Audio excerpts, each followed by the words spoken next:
Beverly Hills High, 90,210. 1984. Landing a new job at Beverly Hills High School was next on my list of jobs to try out. I was always learning. Pigeonholed as a maintenance technician, again being stuck in the back of a dusty shop. It looked like again there I was, surrounded by all sorts of broken gear, again not prepared to fix all that stuff. I was mostly a wiring person. There would be a few months of attempting to work with test gear, looking busy. The boss was a teacher. He taught general television classes to the 12th graders.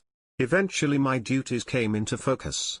Taking it upon myself, figuring the place was a dusty mess, I decided maybe a cleanup was in order, maybe some rewiring of the facility. My telco experience taught me to be a top-notch wire king.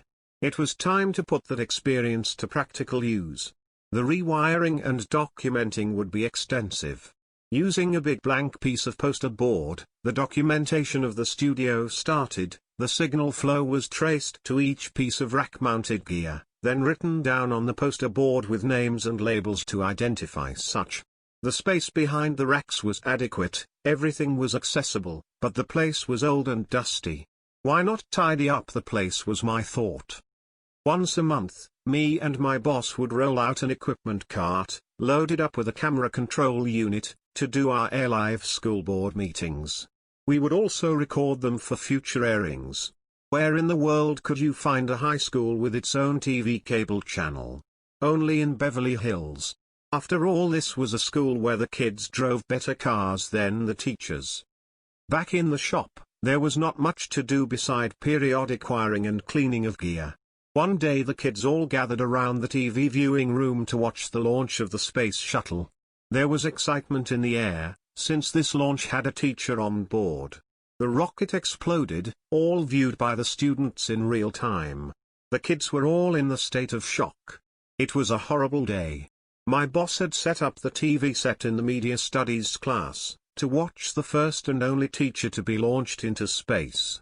It turned out to be a very bad day, all the way around.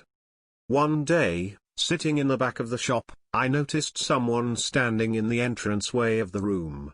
It was Mr. Tibbs, the actor Sidney Poitier. What was he doing here?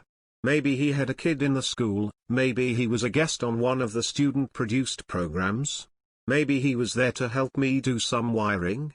Maybe not. As an actor, he was the tops. His early performance in such classics as The Blackboard Jungle and To Sir with Love, were both high school-themed films. How fitting to see Teacher to High School. Before I could get the nerve to say hello, and ask him if he needed help, he was gone. Oh well, just another brush with the rich and famous. My living space at home was not much to speak about. Having moved out of the small office park living space into a slightly larger space, a studio apartment located in Sherman Oaks, was a bit of a step up. It was a quick ride over the Hollywood Hills to get to work, and now I could afford better living space. The crappy tiny claustrophobic space, in what looked like a converted motel, was over finally. The place could fit a single bed and a desk. All my clothing and crap was neatly stored in boxes in the back of my covered pickup truck. I had used the pickup truck as a backup bed on occasion. It had a foam rubber mattress that was quite comfortable.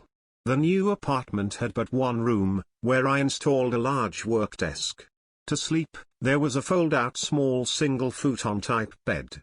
There was a small writing desk outside the tiny bathroom. On the desk was a newly purchased K-Pro word processor computer. The K-Pro was this boxy contraption that recorded data to 5-inch floppy disks.